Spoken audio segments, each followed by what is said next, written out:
सांसद धीरज साहू के यहाँ कैश ढूंढते ढूंढते अब आईटी की टीम घर के पाताल लोक में खजाना ढूंढने में जुटी है। रांची से लेकर लोहरदगा तक आईटी की टीम जियो सर्विलांस के जरिए पूरे परिसर का स्कैनिंग करती रही। दरअसल जियो सर्विलांस के जरिए जमीन के अंदर यानी पाताल लोक में छुपे खजाने की खोज होती है। इस तकनीक से ही पता चलता है धरती के गर्भ में क्या छुपा है। क्या है जियो सर्विलांस, कैसे करता है काम, इससे क्या क्या पता लगाया जा सकता है और आईटी की टीम धीरज साहू के यहाँ इसका इस्तेमाल क्यों कर रही है, ये समझने के लिए हम एक्सपर्ट के पास पहुंचे। विशेषज्ञ नीतीश प्रियदर्शी बताते हैं कैसे काम करता है जियो सर्विलांस। मेटल्स वगैरह हैं उसके बारे में जानकारी देता है। तो जैसे सॉइल आपका आप नीचे देख रहे होंगे, तो हाँ जैसे सॉइल है ये आपका, ये वहाँ पर ये मशीन ऊपर चलता है रुक के, और वो इलेक्ट्रोमैग्नेटिक एनर्जी एक वो रिलीज करता है नीचे की तरफ, और वहाँ से फिर जिस मेटल से टकरा के वो एनर्जी फिर वापस आता है और उसी को हम लोग रीड करते हैं। और उससे पता चलता है कि अगल बगल के सॉइल टाइप से वहाँ कुछ डिफरेंस तो नहीं है। अगर डिफरेंस है इसका मतलब वहाँ कुछ है। तो वो हम लोग चीज़ को उसमें जो उसका जो मॉनिटर होता है उसमें वो डिटेक्ट करते रहता है। दरअसल कांग्रेस के राज्यसभा सांसद धीरज साहू के यहाँ पिछले 9 दिनों से आईटी की रेड जारी है।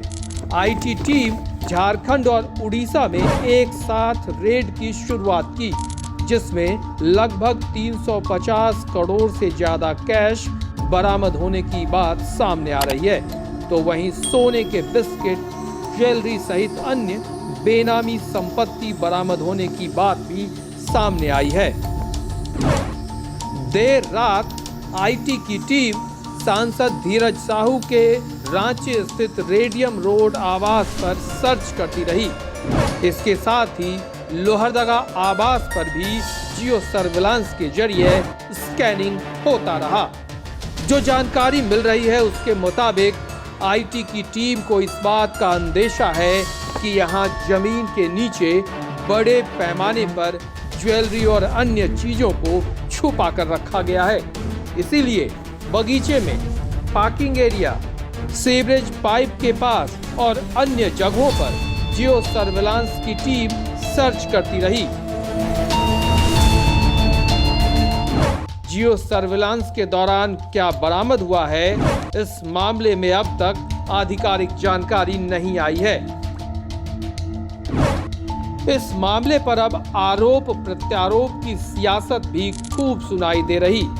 बीजेपी प्रदेश प्रवक्ता ने कहा, अब तक जो सूचना मिल रही है, जमीन के नीचे छुपाए गए अवैध संपत्ति का पता लगाने के लिए जियो सर्विलांस किया जा रहा है। इतनी अकूत संपत्ति का आने वाले चुनाव में इस्तेमाल होना था। अब ये सूचना मिल रही है कि इनके घर के जमीन के नीचे भी अभी कई तरह के, जो आप कह सकते हैं अवैध रूप से कमाई हुई संपत्ति या अन्य जो जेवरात वगैरह है, काफी छुपे हुए हैं, जो जियो टैग के माध्यम से जियो सर्च करने का काम किया जा रहा है। तो कहीं ना कहीं ये बताता है कि कितनी अकूत संपत्ति गैर संवैधानिक तरीके से, अवैध तरीके से इस राज्य में कमाई गई है और संभवतः आने वाले चुनाव में इसका गलत इस्तेमाल करने की इनकी मंशा थी। झारखंड कांग्रेस के प्रवक्ता ने कहा, जनता के मुद्दों को लेकर मुखर रहने वाले के दरवाजे पर सर्वे भी होता है, ईडी और आईटी भी आ जाती है, विपक्ष के सांसद के ऊपर पीएम का एक्स भी आ जाता है। अपने सांसदों के कारनामों पर पीएम की चुप्पी छा जाती है।